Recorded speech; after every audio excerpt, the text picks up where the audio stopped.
Assalomu alaykum hurmatli abituriyentlar, ustozlar. Demak, bugungi mavzuimiz kimyoviy reaksiya turlari. Mana shu mavzu bo'yicha batafsil gaplashamiz. Demak, boshladik. Xo'p, kimyoviy reaksiya turlari. Demak, kimyoviy reaksiya nima? Mana shu bo'yicha gaplashadigan bo'lsak, dastavval kimyoviy reaksiya bu asosan modda tarkibi va tuzilishini o'zgarib, ulardan yangi moddalar hosil qilishga biz kimyoviy reaksiya deymiz. Ya'ni qisqa qilib aytganda, bir nechta modda bir-biri bilan ta'sirlashadi. Bunda yangi hosil, ya'ni biror bir yangi modda hosil bo'ladigan bo'lsa, biz kimyoviy reaksiya ya'ni kimyoviy reaksiya deymiz. Endi bularning turlari bilan tanishib chiqadigan bo'lsak, kimyoviy reaksiya borishiga ko'ra, ya'ni qatnashuvchi moddalar deymiz, soniga ko'ra asosan 4 ta asosiy guruhga bo'linadi. Bularni asosan dastavval guruhlarga bo'lib o'rganadigan bo'lsak, osonroq bo'ladi. Xo'p, 4 ta guruhga bo'lib o'rganamiz. Xo'p.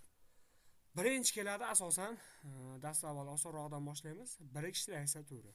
Mana shu bo'yicha gaplashaylik. Demak, o'z nomiga ko'ra mana yozib qo'yaman. Birikish reaksiya turi.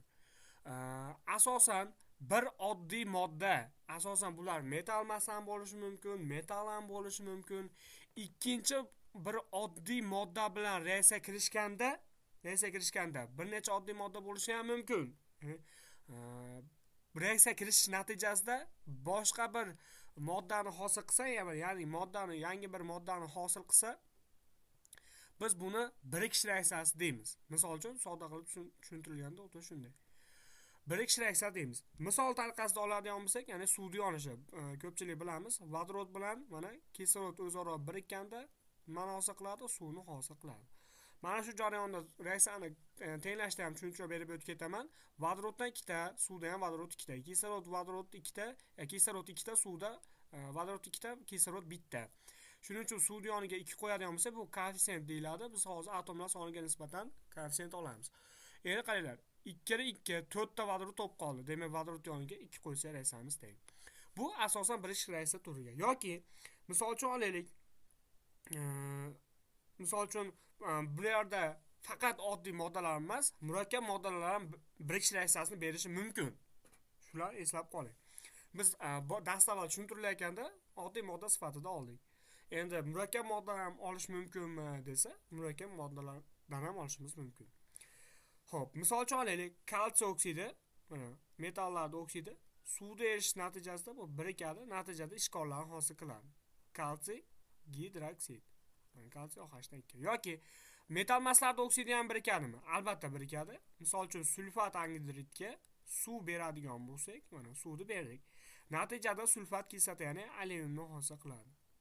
Sulfat kislotani hosil qiladi. Yoki deb olaylik, misol uchun oddiy moddalardan ham bir nechta misol keltiray. Misol uchun azotga plus vodorod birikish natijasida ammiakni hosil qiladi. NH3. Reaksiyani tenglaymiz, azotdan 2 ta, ammiak yoniga 2. 3 kira 2 6 to'p ketdi, demak vodorod yoniga 3 qo'ysam reaksiyamiz teng. Xo'p, endi faqat 2 ta moddadan reaksiya biriktirdik. Bir necha moddalar ham birikishi mumkinmi? Ya'ni murakkab moddalar bo'yicha desa, bulardan ham yozib qo'yaman. Misol uchun mis oksid plus karbonat angidrid plus suv beradigan bo'lsak, bizda hosil bo'ladi mis gidroksil karbonat. Mis gidroksil bir valentli dushadimizda karbonat K3 holatda yozadi. Bir necha murakkab modda ham kirish mumkin. Ya'ni yangi moddani hosil qiladi. Demak, bu asosan birikish reaksiya turi deb ataladi. Xo'p, bu bo'yicha mabodo savollar bo'lsa, o'zimga berishlar mumkin. Ya'ni Telegram ichkan qoldirib qo'yaman. Mavzu bo'yicha savollar bo'lsa, o'zimga berishlar mumkin. Demak, ya'ni birikish reaksiyasi turi deb nimaga aytiladi desa, qayta aytaman. Bir necha oddiy yoki murakkab moddalar o'zaro birikib yangi moddani hosil qilishga bu birikish deymiz. Xo'p. Ketdik. Ikkinchi reaksiya turi parchalanish reaksiyasi deb ataymiz. Yozib qo'yaman. Parchalanish. Parchalanish reaksiya turi asosan bularda bitta murakkab moddadan 2 yoki undan ortiq oddiy yoki murakkab moddalar hosil qilishi bilan bo'ladigan reaksiyalarga biz parchalanish reaksiya turimiz deymiz. Misol uchun bitta mana bu birikish reaksiyasida S moddani hosil qildik-ku, to'g'rimi? Mana shuni teskarisini yozaylik, mana S modda, bitta murakkab modda ko'rdinglar, parchalandi. Ko'proq tuzlar parchalanadi. Eslab qo'yinglar, organik moddalarda ko'proq reaksiyalarda tuzlar parchalanadi. S modda parchalandi. Bir necha oddiy yoki murakkab moddalargacha parchalanishi mumkin. Ya'ni yangi moddalar hosil bo'ladi. Hop, misol uchun birinchi reaksiyalardan olaylik, suvni parchalanishini olaylik. Mana suv parchalanganda, mana bu joyda suv birikish reaksiyasi suv hosil qiladi. Endi parchalaydigan bo'lsak, mana shu vodorod va kislorodgacha parchalanadi. Reaksiyani tenglash uchun 2 qo'yib olsam reaksiyamiz teng. Yoki kalsiy karbonat ohak tosh deymiz. Kalsiy karbonat parchalanganda kalsiy oksid plus karbonat angidrid hosil bo'ladi deymiz. Endi hurmatli abituriyentlar, ustozlar, bu yerda savol tuyuladi. Bu reaksiyalarda qanday nimalar hosil bo'layotganini qanday topib olishimiz mumkin degan savol ham tuyuladi ko'pchilik ustozlarda, abituriyentlarda.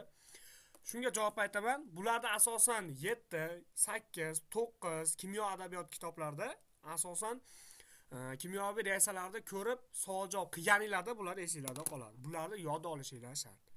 Bularni yodlamasanglar, u nima hosil bo'lishini bilmaysizlar. Shuni esingizda qolsin. Xo'p, yokida olaylik ishqoriy metal nitratlarni parchalanishi. Misol uchun natriy nitrat olaylik. Natriy nitrat, ishqoriy metal nitratlar parchalanganda nitritlargacha parchalanadi. Yana O2 plus kislorod. Yoki suvning vulqon reaksiyasi deymiz. Amoniy dixromat parchalanish. NH4 2 xrom 2 O7 parchalanganda hop hosil bo'ladi azot plus xrom 3 oksidi plus suvni hosil qiladi. Reaksiyani tenglash uchun 4 qo'ysam suvga reaksiyamiz teng. Bu asosan parchalanish reaksiya turi deb ataladi. Demak, parchalanish deb nimaga aytiladi desa, bitta murakkab modda tuz deb nima tasavvur qilsak ham bo'laveradi, ko'proq tuzlar parchalanadi. Bitta murakkab modda parchalanishidan bir yoki bir nechta oddiy yoki murakkab moddalar hosil bo'lishiga parchalanish deymiz. Hop, uchinchi reaksiya turimiz asosan o'rin olish reaksiyasi.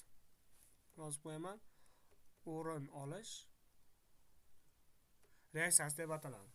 Hop, endi o'rin olish reaksiyasi deb nimaga aytiladi desa, bitta oddiy modda, bitta murakkab modda bilan o'zaro reaksiyaga kirishib, yangi oddiy murakkab moddalarni hosil bo'lishi bilan bo'ladigan reaksiyalarga biz o'rin olish deymiz.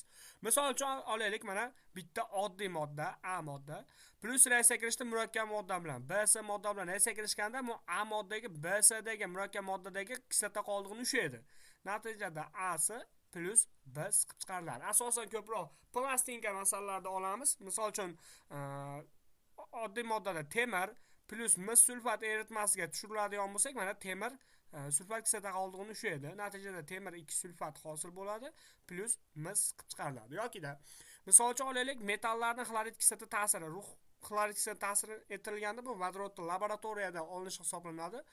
Natijada xlorid plus vodorod hosil bo'ladi. Bundan tashqari, misol uchun olaylik, bundan tashqari reaksiyalarimiz ham ko'p.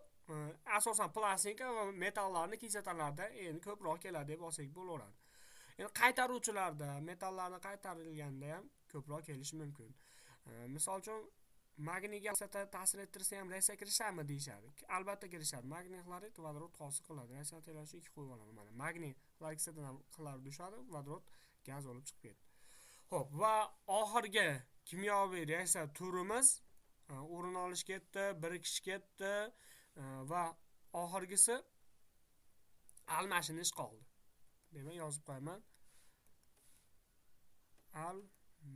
Almashinish. Demak, almashinish reaksiya turi deb nimaga aytiladi desa, murakkab moddalarning tarkibiy qismlari o'zaro o'rin almashishi bilan bo'ladigan reaksiyalarga aytishimiz mumkin. Misol tariqasida keltiray, buni ham buluchaga olib qo'yaman. Har bir ta'rif aytilganda bittadan buluchaga olib ketyapman. Buni eslab qo'yinglar. Ta'riflarni videoda orqaga qaytarib turib, yana qayta yozib olsanglar ham bo'ladi. Bu o'zingizlar uchun. Tushunib olsanglar ham bo'ladi. Misol uchun aytaylik, almashinish ko'proq esingizda qolsa, neytrallanish ham deb keladi. Shuni ham yozib qo'yingda. Neytrallanish. Neytrallanish ham deb keladi. O'zaro kimyo reaksiya turi bir xil.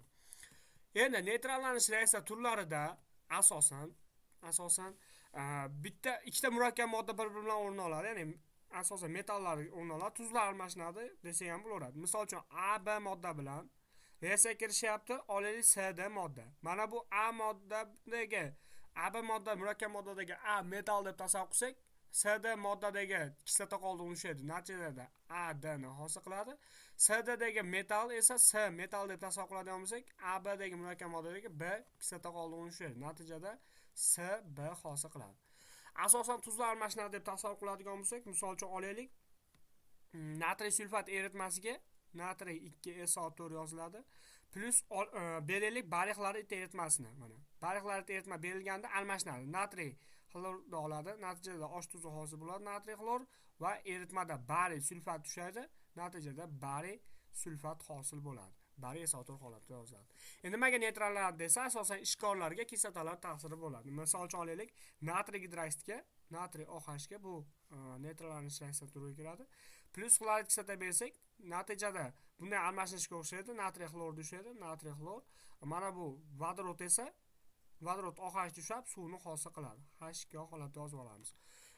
Bundan tashqari kimyoviy reaksiya turlarimizda endi bo'ladigan narsa almashinishda faqat tuzlar emas, demak ishkorlarga kislotalar ta'siri ham bor ekan. Ya'ni neytrallanish deb reaksiyasini olamiz ekan. Demak, bugungi mavzuyimiz kimyoviy reaksiya turlari bo'yicha mavzuyimiz mana shulardan iborat. Jami 4 ta kimyoviy reaksiya turi bor. Bu esingizda qolsin. Bularda kimyoviy reaksiya tenglashdi bilsanglar bo'ldi. Koeffitsiyentlarni tenglashdi. Asosan tenglashda ham oksidlanish qaytarish reaksiya turlari bor. Misol uchun tenglayotganda ion balans yoki matematik ifodalar orqali tenglash bor. Bularda endi keyingi mavzularda gaplashamiz. Bugungi mavzuyimiz demak kimyoviy reaksiya turlari. E'tiboringiz uchun rahmat. Keyingi dars ko'rishguncha